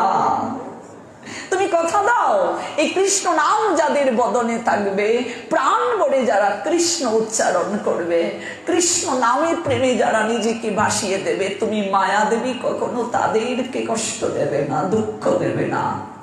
এই জন্য চৈতন্য চরিতামৃতে কবিরাজ গোস্বামী পাদ লিখছেন, কৃষ্ণ ভুলি যেই জীব অনাদি বহির্মুখ, কৃষ্ণকে ভুলে যাওয়ার কারণে মায়া তোমাকে দুঃখ দিচ্ছে। কৃষ্ণকে না বললে মায়া তোমাকে হেল্প করবে, সহযোগিতা করবে। কৃষ্ণকে ভালোবাসলে মায়া সহযোগিতা করে, আর কৃষ্ণকে ভুলে গেলে মায়া কি করবে? তোমাকে কষ্ট দেবে। এটা আমার কথা নয়, চৈতন্য চরিতামৃতে আরো ক্লিয়ার করা হয়েছে। কৃষ্ণ সূর্য সম, মায়ায় অন্ধকার, যতায় কৃষ্ণ ততায় নাহি, মায়ার প্রবেশ অধিকার। কৃষ্ণ যেখানে, মায়া সেখানে থাকতে পারে না। কৃষ্ণ সূর্য সমান, এগুলো তত্ত্বগত আলোচনা, তত্ত্ব। কৃষ্ণ সূর্য সমান, সূর্য যদি উদিত হয় অন্ধকার থাকতে পারে? পারে না। কৃষ্ণ সূর্য সম, মায়া অন্ধকার। যতায় কৃষ্ণ আছেন ততায় নাহি মায়ার প্রবেশ অধিকার। আমি মায়ার দ্বারা আকৃষ্ট। অনেকে বলে ভজন তো করতে চাই কিন্তু পারি না সংসারের জন্য। তোমার মূলত ভগবানের প্রতি ভালোবাসাই নাই, তুমি মিথ্যে কথা বলছো, তুমি কপট। কেন? কৃষ্ণকে ভালোবাসলে মায়া তোমাকে গ্রাসই করবে না, তার মানে তুমি কৃষ্ণকে ভালোই বাসতে পারোনি। কৃষ্ণকে ভালোবাসলে মায়া ভয় পেয়ে তোমাকে পথ দেখিয়ে চলে যাবে। কৃষ্ণ সূর্য সম, মায়া অন্ধকার। যতাই কৃষ্ণ ততায় নাহি মায়ার প্রবেশ অধিকার। হরিদাস ঠাকুরকে কৃপা করলেন, যারা কৃষ্ণ নাম করবে কখনো কখনো তাদেরকে আমি আঘাত করব না, কৃপা করব। আর যারা কৃষ্ণ বিমুখ, আমি তাদেরকে কঠিন ভাবে তিনটা দুঃখ দেব। আধ্যাত্মিক দুঃখ, এই দুঃখটা কি? দেহ ও মন জাত দুঃখ। গীতাটা পড়ে দেখবেন। দেহ থেকে যে দুঃখ মানুষ পায়, কোন দুঃখ মানুষ জন্মের সঙ্গে নিয়ে আসে। কেউ অন্ধ হয়ে জন্ম নিল, কেউ পঙ্গু হয়ে জন্ম নিল, হ্যাঁ, কেউ গরিবের ঘরে জন্ম নিল, কেউ এমন একটা জায়গায় জন্ম নিল যেখানে সব সময় শীত থাকে, এটা দুঃখ না? কেউ এমন একটা জায়গায় জন্ম নিল যেখানে ঠিকভাবে কৃষ্ণ ভজন করা যায় না, ধর্ম পালন করা যায় না, উলুধ্বনি দেওয়া যায় না, এটাও তো একটা দুঃখ। এগুলো আধ্যাত্মিক দুঃখ। মনজাত দুঃখ, মন থেকে যে দুঃখগুলো আসে, মন থেকে যে দুঃখ, মনের পীড়া, মনের মিল নেই, স্বামী স্ত্রী মনের মিল নেই, সন্তান মা বাবাকে শ্রদ্ধা করে না, মাকে মা ডাকে না, বাবাকে বাবা ডাকে না, এই যে মন থেকে দুঃখ পাচ্ছ, এগুলো কে দান করে? মা দুর্গা দান করে। আদি ভৌতিক দুঃখ, ভূত, ভয় দীর্ঘকার্ত ভূত আর ভয় রসুকার্ত ভূত, পার্থক্য আছে শব্দের। ভূত মানে জীব, আদি ভৌতিক অন্য জীব থেকে মানুষ যে দুঃখ পায় তাকে আদি ভৌতিক দুঃখ বলে। অন্য জীব থেকে, তুমি রাস্তা দিয়ে যাচ্ছ গো, একটা গাড়ি তোমার উপরে উঠে গেল, তোমার পা একটা ভেঙে গেল, আদি ভৌতিক দুঃখ। তুমি যাচ্ছ, একটা সাপ তোমাকে চুমল দিয়ে দিল, দুঃখ, আদি ভৌতিক দুঃখ। এই দুঃখগুলো কে দান করে? দেবী দুর্গা। কেন দান করে? কৃষ্ণ বিমুখ যত বেশি হয়ে যাবে এই দুঃখগুলো তোমার তত বেশি হবে। আদি দৈবিক, দৈব থেকে মানুষ যে দুঃখ পায়, দৈবের কাছ থেকে যে দুঃখ পায়, যে করোনা ভাইরাস, এটা আদি দৈবিক দুঃখ। ঘূর্ণিঝড়, বন্যা, খরা, বৃষ্টিপাত, জলোচ্ছ্বাস, টর্নেডো, এগুলো আদি দৈবিক দুঃখ। রাস্তা দিয়ে যাচ্ছ, তোমার উপর ঠাটা পড়ে গেল, বজ্রপাতে তোমার মৃত্যু হলো, এটা আদি দৈবিক দুঃখ। এই তিনটা দুঃখ সবচেয়ে বেশি দান করে কে? দান করে মা দুর্গা। এই তিনটা দুঃখ থেকে কি করে তুমি বাঁচবে? সাধু সঙ্গে হরিনাম এই মাত্র চাই, সংসার জিনিতে আর কোনো বস্তু নাই। একমাত্র মায়া সেই জায়গায় আসতে পারে না সাধু সঙ্গে যারা ভগবানের কথা কীর্তন করে। সাধু সঙ্গে হরিনাম এই মাত্র চাই, সংসার জিনিতে আর কোনো বস্তু নাই। সাধু শাস্ত্র কৃপায় যদি কৃষ্ণ উন্মুখ হয়, সেই জীবী নিস্তরে মায়া তাহারে ছাড়য়ে। দেখুন কি সুন্দর কথা বলছেন শাস্ত্রকার। সাধু শাস্ত্র কৃপায় যদি জীব কৃষ্ণ উন্মুখ হয়, সেই জীব নিস্তরে মায়া তাহারে ছাড়য়, মায়া তাকে ছেড়ে যায়। সপ্তম অধ্যায় 14 নং শ্লোক শ্রীমদ ভগবদ গীতা। দৈবী এষা গুণময়ী মম মায়া দূরত্বয়া মামেব যে প্রপদ্যন্তে মায়াম এতাম তরন্তিতে। হে অর্জুন, আমার মায়া ত্রিগুণাত্মিকা, কেউ সহজে মায়া থেকে দূরে যেতে পারবে না। আমাতে যারা প্রপত্তি স্থাপন করবে তারাই মায়া থেকে উদ্ধার পাবে। এই জন্য মা দুর্গার হাতে 10টা অস্ত্র। আমি বিস্তারিত ব্যাখ্যায় যাচ্ছি না, সংক্ষেপে বলে যাচ্ছি। আমরা দুর্গা পূজা করি, একটু জানা দরকার। শঙ্খ কে দিয়েছেন? বরুণ দেবতা। মা দুর্গা হচ্ছেন প্রত্যেক দেবতাদের তেজ থেকে বিষ্ণু, ব্রহ্মা, শিব, বরুণ, ইন্দ্র, চন্দ্র, পবন, সমস্ত দেবতা, সমস্ত দেবতাদের যে ক্রোধের একটা তেজস্বী প্রতিমা, একটা স্ফুলিঙ্গ, একটা সমস্ত দেবতাদের শক্তির একটা পুঞ্জীভূত একটা রূপ, একটা পুঞ্জীভূত একটা প্রতিমা, এটাই হচ্ছে মা দুর্গা। সমস্ত দেবতাদের একটা তেজের বহিঃপ্রকাশ, সমস্ত দেবতাদের শক্তির একটা পুঞ্জীভূত বহিঃপ্রকাশিত প্রতিমা। সমস্ত দেবতারা তাদেরকে সাজিয়ে দিয়েছেন। শঙ্খ প্রথম হাতে, মায়ের প্রথম হাতে কি থাকে? শঙ্খ থাকে। 10টা হাতে 10টা অস্ত্রের নাম বলছি, একটু ভালো করে লক্ষ্য করুন। মায়ের প্রথম হাতে থাকে শঙ্খ। এই শঙ্খ কে দিয়েছেন? বরুণ দেবতা। মায়ের দ্বিতীয় হাতে থাকে চক্র। এই চক্র কে দিয়েছেন? ভগবান বিষ্ণু। চক্র হলো সৃষ্টির কেন্দ্রে সমস্ত শক্তির প্রতীক। মায়ের তৃতীয় হাতে থাকে গদা। ওই গদা আনুগত্য, ভালোবাসা, ভক্তির প্রতীক। ওই গদা মা দুর্গার তৃতীয় হাতে তুলে দিয়েছেন ধর্মরাজ যম। মায়ের 4 নাম্বার হাতে থাকে পদ্ম। ওই পদ্ম স্বয়ং ব্রহ্মা মা দুর্গার 4 নম্বর হাতে তুলে দিয়েছেন। এই পদ্ম হচ্ছে অন্ধকারের মাঝে আলোর প্রতীক। পদ্ম দেখবেন জলের মাঝে থাকে, তাই তো? জল থেকে পদ্মকে যদি তুলে নাও, সজীবতা থাকে? থাকে না, নষ্ট হয়ে যায়। মা দুর্গা পদ্ম দিয়ে কি বুঝাচ্ছেন জগৎজীবীকে? এ ধন্য যৌবন পুত্র পরিজন, ইতে কি আছে পরতিতিরে, ইতে কি আছে পরতিতিরে।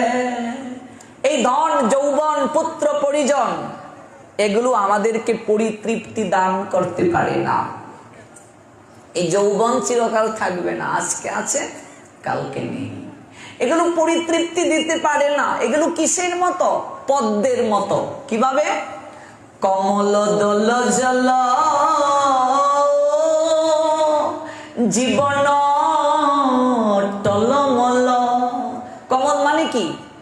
পদ্ম কমল দল জল জীবন টলমল। জলের মাঝে কমল থাকে গো, ওই কমল দেখবে জলের মাঝে যখন থাকে কি সুন্দর দেখায় তাকে, কিন্তু জল থেকে কমল তুলে নাও কি হবে, কিছুক্ষণ পরই সজীবতা হারিয়ে নেবে। ওই যৌবন যে আছে তোমার শরীরে সেটা ক্ষণিক সময়ের জন্য, যখন মৃত্যু আসবে বার্ধক্য আসবে তখন এই যৌবন থাকবে না, শরীরে শক্তি থাকবে না, এগুলো তোমাকে পরিতৃপ্তি দান করতে পারে না। কমল দল জল জীবন টলমল ভজ হরিপদে নীতিরে হেমন। একমাত্র দয়াল হরির শ্রীচরণে মাথা টেকাও, তিনি তোমার ইহকাল পরকাল উভয় কালের বান্ধব। এই পরম দয়াল হরি তোমার সুখ দুঃখের সাথী, আর কেউ না। কমল দল জল জীবন টলমল ভজ হরিপদে নীতিরে। সংসারে কেউ আমাদেরকে প্রকৃত শান্তি দিতে পারে না, প্রকৃত বান্ধব হতে পারে না ভগবান ছাড়া। ওই পদ্ম ব্রহ্মা তুলে দিয়েছেন মা দুর্গার 4 নাম্বার হাতে। মায়ের 5ম হাতে থাকে খড়গ। এই খড়গ হচ্ছে মস্তিষ্কের বুদ্ধির দ্বার, সমাজের সমস্ত বৈষম্য অশুভকে জয় করে ওই খড়গ দ্বারা। মার 6 নাম্বার হাতে তীর ধনুক, বায়ু দেবতা তীর আর ধনুক মায়ের 6ষ্ঠ হাতে তুলে দিয়েছেন। এই তীর ধনুক একে অপরের পরিপূরক, একটা ছাড়া আরেকটা মূল্যহীন। ধনুকের টঙ্কারে প্রকাশিত শক্তির ভারকে বহন করে নির্দিষ্ট লক্ষ্যে আঘাত হানে তীর, অর্থাৎ উভয়েই ইতিবাচক একটা লক্ষ্যকে প্রস্ফুটিত করে। এই তীর দ্বারা মা বুঝাচ্ছেন তোমার মনুষ্য জীবনের মূল গতিটা কোথায়, কোন জায়গায় তোমাকে লক্ষ্য ব্যাধ করতে হবে, তুমি একবার উপলব্ধি করো। কি চমৎকার বায়ু দেবতা হাতে তুলে দিয়েছেন। প্রত্যেকটা মনুষ্য জীবনের লক্ষ্য কি, কি লক্ষ্য ব্যাধ করতে হবে, গোবিন্দের চরণ, গোবিন্দের চরণ। ত্রিশূল মার 7ম হাতে থাকে, 7 নাম্বার হাতে। দেবাদিদেব মহাদেব ত্রিশূল মায়ের হাতে তুলে দিয়েছেন। মা এমন করে ত্রিশূল ধরে থাকেন। ত্রিশূল মানে 3টা শূল, 3টা গুণের প্রতীক, 3টা দুঃখের প্রতীক। মার 8ম হাতে বজ্র, ওই বজ্র দিয়েছেন মায়ের হাতে দেবরাজ ইন্দ্র তুলে। মায়ের 9ম হাতে থাকে সর্প। সর্প কেন দিয়েছেন, সর্প হচ্ছে বিশুদ্ধ চেতনার প্রতীক। আমরা সাপ থেকেও অধম, একটু ব্যাখ্যা করি। ভাগবতে অবধূত তার 24 জন শিক্ষাগুরু ছিলেন, 24 জন শিক্ষাগুরুর মাঝে একজন শিক্ষাগুরু হচ্ছে সাপ। সাপকে প্রণাম দিয়ে অবধূত বলছেন, ওহে সর্প তুমিও আমার শিক্ষাগুরু, তোমার কাছ থেকে আমি অনেক শিখেছি। শিক্ষাগুরু অনেক হতে পারেন, হাজার হাজার হতে পারেন। আমরা প্রাইমারি স্কুলে শিক্ষাগুরু পেলাম, হাই স্কুলে পেলাম, কলেজে পেলাম, ইউনিভার্সিটিতে পেলাম। প্রত্যেকটা মানুষের প্রাথমিক শিক্ষাগুরু কে? মা বাবা। এইভাবে আমরা অনেক, এই যে আমরা ধর্ম যার কাছ থেকে আমরা জানছি শিখছি, তিনিও আমাদের কি শিক্ষাগুরু। এই সাপ তাকে প্রণাম দিয়ে বলছেন তুমি আমার শিক্ষাগুরু। এবারে কি সাপ কি করে শিক্ষাগুরু হলো? অবধূত বলছেন, ওহে সর্প তুমি জগৎজীবকে শিক্ষা দিলে। মানুষ এই দেহটাকে নিয়ে সারা জীবন পড়ে থাকে, এই দেহটাকে মরিয়ে গসিয়ে পরিষ্কার পরিচ্ছন্ন তারা করে। এই দেহটাকে নিয়ে তাদের সমস্ত কিছু জীবনে পরিচালনা করা, দেহটার সুখ বিধানের জন্য তারা কত কি করে। অথচ দেহের ভিতর যে দেহি আছে, আত্মা আছে, তার পরিচর্যা তার যত্ন কজন করে। যে দেহটাকে আমরা সারা জীবন মরিয়ে গসিয়ে পরিষ্কার করে রাখি, এই দেহটাই আমাদের শেষের দিনে আমাদের সঙ্গে বিশ্বাসঘাতকতা করে, তাই তো? এই দেহটা শৈশব থেকে কৈশোর, কৈশোর থেকে যৌবন, যৌবন থেকে বার্ধক্য, প্রতিনিয়ত দেহটা কি হচ্ছে? পরিবর্তন হচ্ছে।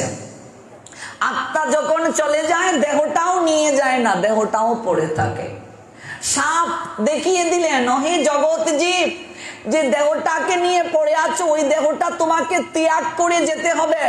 সাপ দেখবেন তার কি করে, তার দেহটাকে ত্যাগ করে। কিভাবে ত্যাগ করে? চর ফেলে না সাপ, তার দেহের কুলসকে ত্যাগ করে। সাপের কাছ থেকে অবধূত শিক্ষা পেলেন, সাপ যেমন কুলস ত্যাগ করে, এটা থেকে অবধূতের হৃদয়ের মাঝে একটা চেতনা জাগ্রত হলো, এই দেহটাও আমাদেরকে এমন করে ত্যাগ করে যেতে হবে। সাপকে প্রণাম দিয়ে বলছেন, সাপ দেখবেন নিজে বাসা তৈরি করে না, গাছের কুটরে বিভিন্ন গর্তের মাঝে বসবাস করে। মানুষ সারা জীবন একটা বাসা তৈরি করার জন্য, একটা অট্টালিকা বানানোর জন্য দিন থেকে রাত পর্যন্ত কত পরিশ্রম করে, অথচ এই অট্টালিকায় রাত্রে মরলে রাত্রেই তাকে বের করে দেওয়া হয়, সকালে বাসি মরা বলে অনেকেই স্পর্শ করে না। কত কষ্ট কইরা রে মন, কইরা ছগর বাড়ি, আগুনে পুড়বে না মাথা, মারবে বাঁশের বাড়ি, রই রলে তোর স্বাদের ঘর বাড়ি। ওরে মন, কত কষ্ট করে ঘর বানিয়েছো, বাড়ি বানিয়েছো, এগুলো তোমার সঙ্গে তো যাবেও না, তুমি মরলে পরে তোমাকে বেশিক্ষণ রাখবেও না। কত কষ্ট করে রে মন, কইরাছো ঘর বাড়ি, আগুনে পুড়বে না মাথা, মারবে বাঁশের বাড়ি, রই লড়ে তোর স্বাদের ঘর বাড়ি। যে বাসা, যে অট্টালিকা বানানোর জন্য জীবনের সর্বোত্তম সময়টা আমরা ব্যয় করি ভগবত ভজনবিহীন, কৃষ্ণ ভজনবিহীন, অথচ এই বাড়িতেও আমার চিরকাল থাকার জায়গা হবে না। সাপ শিক্ষা দিলেন।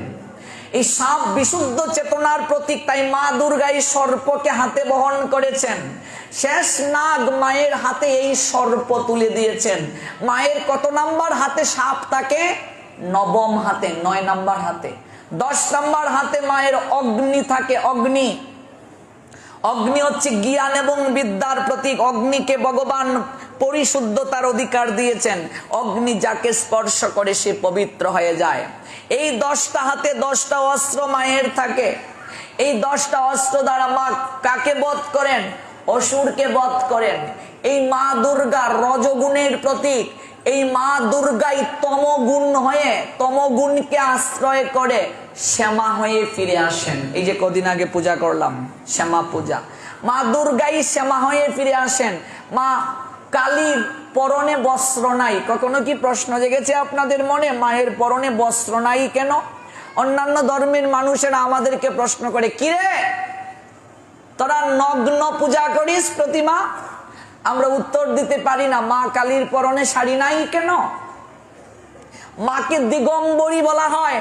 মা নিয়ত প্রসব করে যাচ্ছেন, শাড়ি পরার সময় কোথায়? আমেরিকাতে এই প্রশ্নটা উঠেছিল যে হিন্দুরা নগ্ন দেবীর পূজা করে, মা কালী, তার পরনে শাড়ি নাই।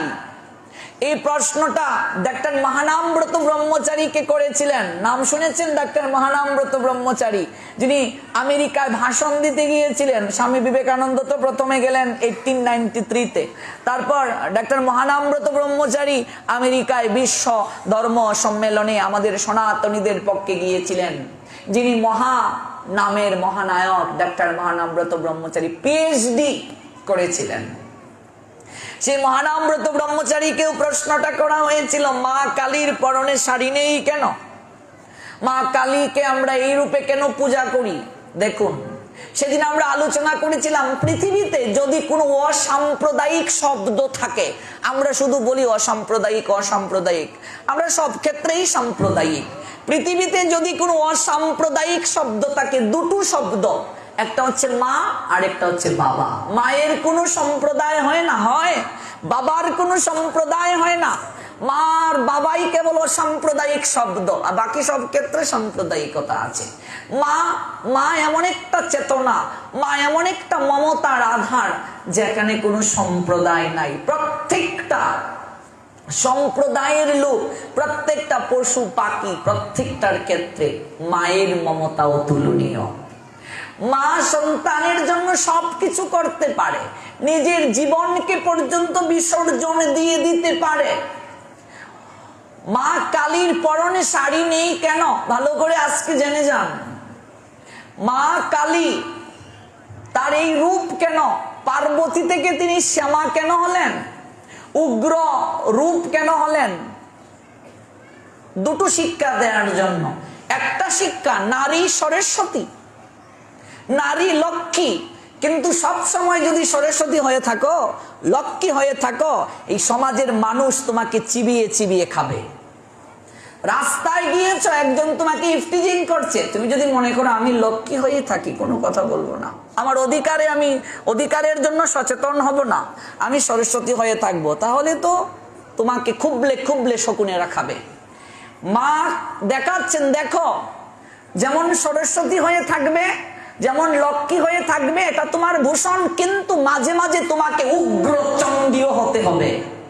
রাস্তা দিয়ে যাচ্ছ, তোমাকে কেউ ডিস্টার্ব করছে, একটিবার আয় এদিকে আয়, একটা মেয়ে যদি বলে, কারো বাপার সাহস আছে চোখ দিয়ে থাকা? তো আমরা অনাদিকালে নারীরা আমরা নিজেদেরকে অবলা ভাবতে শুরু করেছি, আমরা নারীরা নিজেদেরকে শক্তিহীন ভাবতে শুরু করেছি। কিন্তু মনে রাখবে, সমস্ত শক্তির আধার, শক্তি ছাড়া কিচ্ছু চলে না।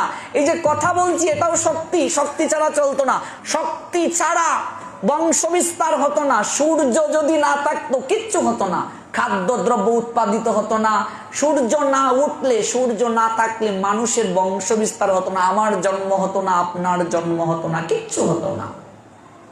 শক্তির আধার সূর্য, সূর্যের রং লাল, এই জন্য নারী মানে শক্তি। এই জন্যই তো নারীরা সিঁদুর পরে। সিঁদুর কেন নারীরা পরে? কারণ তারা শক্তি। সিঁদুরের রং লাল, লাল রং মানে রজগুণের প্রতীক। নারীরা কপালে সিঁদুর পরে, সিঁথিতে সিঁদুর পরে, শক্তির প্রতীক তারা। প্রত্যেকটা নারী পুরুষকে শক্তিমান করে। এই জন্য নারী আদ্য শক্তি, মহামায়ার রূপ। সব সময় পার্বতী হয়ে যদি চলো সংসারে, এই সংসার তোমাকে পীড়ন করবে, এই সংসার তোমাকে চেটেপুটে খাবে। এই জন্য মাঝে মাঝে দেখালেন, পার্বতী থেকে তোমাকে কালী হতে হবে, উগ্র চণ্ডী হতে হবে। কিসের জন্য? অধিকারের জন্য। সমাজের এই সকল প্রথার বিরুদ্ধে তোমাকে মাঝে মাঝে গর্জে উঠতে হবে। নারী অবলা নয়, নারী নিঃশক্তি নয়, নারীর শক্তিতে পুরুষ শক্তিমান হয়, নারীর শক্তিতে জগৎ সংসার চলছে। অথচ এই নারীকে আমরা একটা শিখিয়ে দিয়েছি যে তুমি শুধু ঘরে থাকবে, তুমি অবলা, তুমি শক্তিহীন, তুমি পুরুষের অধীন থাকবে, তুমি স্বামীর অধীন থাকবে, বাবার গৃহে থাকতে বাবার অধীন, বিয়ের পর স্বামীর অধীন, বৃদ্ধ বয়সে ছেলের অধীন। আমরা নারীরা যেন পরাধীন আমরা বানিয়ে ফেলেছি। কিন্তু না, মা দুর্গা, মা কালী, মা সোমেশ্বরী, মা চণ্ডী, মা লক্ষ্মী, মা সরস্বতী, তাদের তত্ত্ব পড়ে দেখো, প্রত্যেকটা নারীর মাঝে বিশাল শক্তি রয়েছে। ওই শক্তিটাকে যদি কোনো নারী কাজে লাগাতে পারে, একটা পুরুষের জীবন সমৃদ্ধ হয়ে যাবে। এই নারী শক্তিকে সঠিক ব্যবহার যারা করতে পারে, যে জাতি করতে পেরেছে, সেই জাতি উন্নতির শিখরে চলে গিয়েছে। এই নারী শক্তির ব্যবহার যে পুরুষের জীবনে হয়েছে, সেই পুরুষের জীবন কি হয়ে গেছে? সমৃদ্ধ হয়ে গেছে। নারী শক্তির ব্যবহার যে সংসারে সঠিকভাবে হয়েছে, সেই সংসার স্বর্গময় হয়ে গেছে। আর নারী শক্তির অপব্যবহার যে পুরুষের জীবনে হয়েছে, সে পুরুষের জীবন নরক যন্ত্রণায় ভরে গেছে। একটা নারী একটা পুরুষকে উপরে তুলতে পারে, একটা নারীর কারণে সংসার ছারখার হয়ে যেতে পারে, একটা নারীর কারণে ভাই ভাইয়ে দ্বন্দ্ব হয়ে যেতে পারে, একটা নারীর কারণে সংসার বিবাদ হয়ে যেতে পারে, একটা নারীর কারণে যুদ্ধ হয়ে যেতে পারে। মহাভারতের যুদ্ধ অনেকগুলো কারণের মাঝে একটা কারণ নারী। নারী শক্তির অপব্যবহার করেছে, নারীর অমর্যাদা করেছে দুঃশাসন। আমাদের মহাভারত বলছে, নারীর গায়ে যারা হাত তুলবে, কাপড় যারা টানবে, তাদের পৃথিবীর ইতিহাসে সবচেয়ে কঠিন শাস্তি হবে। ভগবান দুঃশাসনকে দিয়ে দেখিয়ে দিলেন। মহাভারতের যুদ্ধে যারা সবচেয়ে বেশি কঠিন শাস্তি পেয়েছে, তাদের মাঝে একজনকে দুঃশাসন। কারণ কি? এই হাত দ্বারা দ্রৌপদীর মতো সতী নারীর কাপড় টানছিল। এই জন্য নারী শক্তিকে সঠিক ব্যবহার করো। নারী একটা পুরুষের জীবনে দুর্বিষহ যন্ত্রণায় ভরিয়ে দিতে পারে, আরেকটা জীবনে অনুপ্রেরণা হয়ে থাকতে পারে নারী। ওহে নারী, তুমি সরস্বতী, তুমি লক্ষ্মী, তুমি কখনো তোমার অধিকারে কালী। এই দেখুন মা কালীর এই রূপ, তমগুণ। লক্ষ্মী কি গুণ? রজগুণ। সরস্বতী কি গুণ? সত্যগুণ। নারীর মাঝে 3 গুণ রয়েছে, ত্রিগুণা। এই জন্য মাকে বলা হয় ত্রিগুণাত্মিকা। এগুলো অনেক তত্ত্ব। শক্তি তত্ত্বটা খুব গুরুত্বপূর্ণ। শক্তি তত্ত্ব না জানলে নারীকে যে ভগবান যখন সৃষ্টি করেছেন, এমন বিশেষ কিছু গুণ দিয়ে সৃষ্টি করেছেন। নারী জলের ন্যায়। জলকে যে পাত্রে রাখো কি হয় মা? সেই পাত্রে আকার ধারণ করে। নারীকে যখন ভগবান সৃষ্টি করেছেন, এমন কিছু শক্তি দিয়ে সৃষ্টি করেছেন। বলছেন, ওহে নারী, তুমি যে কোনো পরিবেশে নিজেকে মানিয়ে নিতে পারবে। ঠিক কথা। একটা নারী যে কোনো পরিবেশে নিজেকে মানিয়ে নিতে পারে। বাবার গৃহে যখন থাকে তখন তার সমস্ত চিন্তা চেতনা বাবাকে কেন্দ্র করে। বাবাকে কেউ কিছু বললে, ভাইদেরকে কিছু বললে সহ্য করতে পারবে না। ওই নারী যখন বিয়ে হয়, একটা অজানা অচেনা পুরুষকে কেন্দ্র করে সে অধিকার পায়, সমস্ত কিছুর ভাগ পায়, একটা নতুন সম্পর্ক পায়। দেখুন একটা নারীর মাঝে কতটা শক্তি। তার ভালোবাসা দিয়ে মুহূর্তের মাঝেই অচানা অজেনা পরিবেশে সে কি করে? ফুল ফুটায়, ভালোবাসার ফুল। সংসারটাকে সুষমামণ্ডিত করে ফেলে। স্বামী তার সমস্ত কিছু। এই জন্য কুঞ্জু হিন্দুদের গোলাকার। এগুলো অনেক প্রশ্ন। আমরা কুঞ্জু গোলাকার কেন করি? চ্যাপ্টাও তো করতে পারতাম, লম্বাও করতে পারতাম। কুঞ্জু গুল হয় কেন? গোলাকার মানে বিন্দু ছাড়া বৃত্ত অঙ্কন হবে না।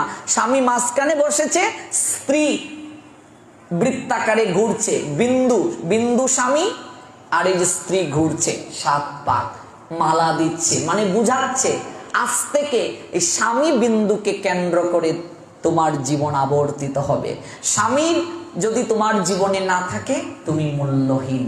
স্বামী তোমাকে শক্তি দেবে আর তুমি তাকে শক্তি দেবে। তোমার শক্তিতে তিনি শক্তিমান হবেন আর তার শক্তিতে তুমি শক্তিময়ী হবে। আজকে যদি হিন্দুরা বিবাহের আগে এই তত্ত্বগুলো জানতো, বিবাহের আগে প্রত্যেকটা নারীকে, এমনিতেও প্রত্যেকটা নারীকে ভারত সাবিত্রী গ্রন্থটা পড়া উচিত। প্রত্যেকটা নারীকে মহাভারত পড়া উচিত। প্রত্যেকটা নারীকে বেহুলার চরিত্র পড়া উচিত। প্রত্যেকটা নারীকে সাবিত্রীর চরিত্র পড়ে তারপর বিবাহে যাওয়া উচিত। তাহলে বুঝবো সংসারটা কি, স্বামীর সঙ্গে সম্পর্কটা কি। আজকে এগুলো নারীরা পড়ে না বলেই তো বিবাহের পর আজকে ডিভোর্স হচ্ছে। ভারতে তো সবচেয়ে বেশি ডিভোর্সের সংখ্যা। আমরা বাংলাদেশে বাঙালি নারীদের মাঝে খুবই কম। আপনি গুগল সার্চ করে দেখবেন, এখনকার নারীরা সিঙ্গেল মাদার থাকতে পছন্দ করে, বাবা ছাড়া সন্তান নিতে পছন্দ করে। এগুলো দেখুন, বর্তমান স্রোতে ঘা ভাসিয়ে আমরা কোথায় যাচ্ছি, কোন অবস্থায় যাচ্ছি। এগুলো থেকে আমাদের বের হয়ে আসা প্রয়োজন। 3টা গুণেই নারী সত্য রজতম। 3টা গুণ তার মাঝে প্রচুর পরিমাণে আছে। এই গুণগুলোকে সঠিকভাবে সে ব্যবহার করতে হবে। মা কালী তার এই রূপ, তিনি আজকে দেখুন তার সন্তানকে রক্ষা করার জন্য তিনি যুদ্ধে গিয়েছেন। সন্তানকে অসুরেরা মারছে একের পর এক। মা সন্তানের দুঃখ দেখে কি স্থির থাকতে পারে? মা তখন কি করলেন? গৃহলক্ষ্মী, আজকে লক্ষ্মী ঘর ছেড়ে, আজকে উগ্র কালী হয়ে সংসার থেকে বের হয়ে রণক্ষেত্রে গেলেন।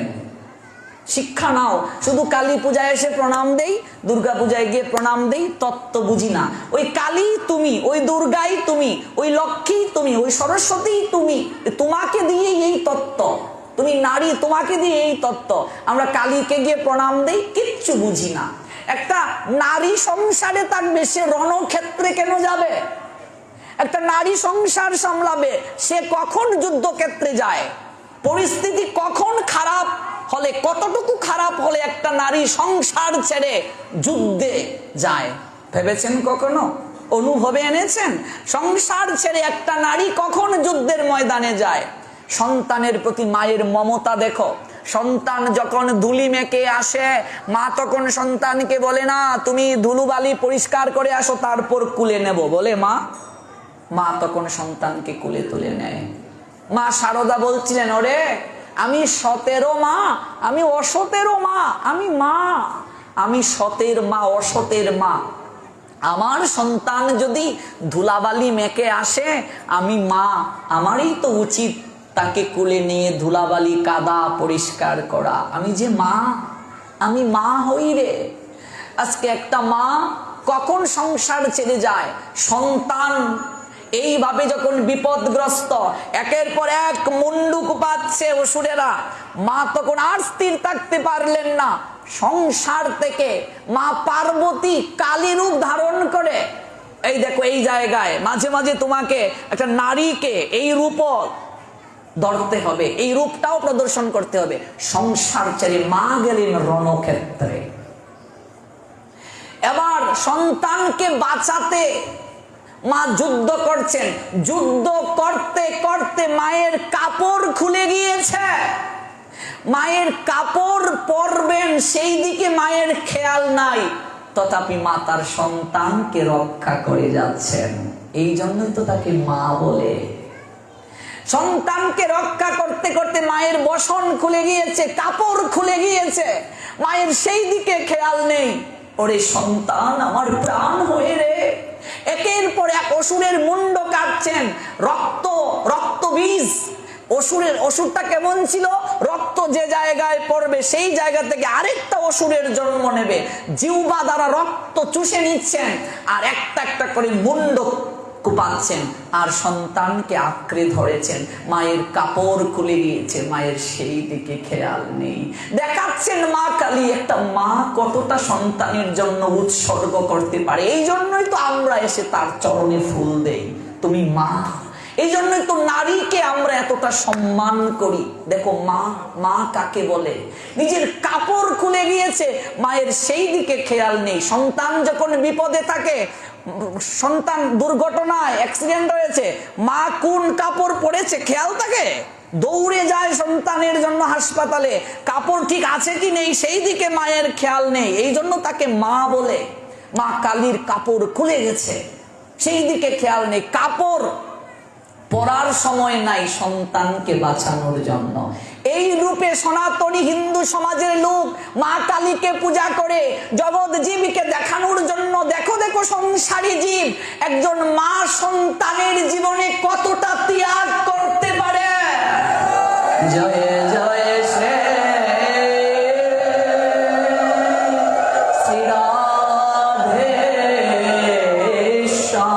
এটা আমি সন্তানের জন্য আমার গর্ব।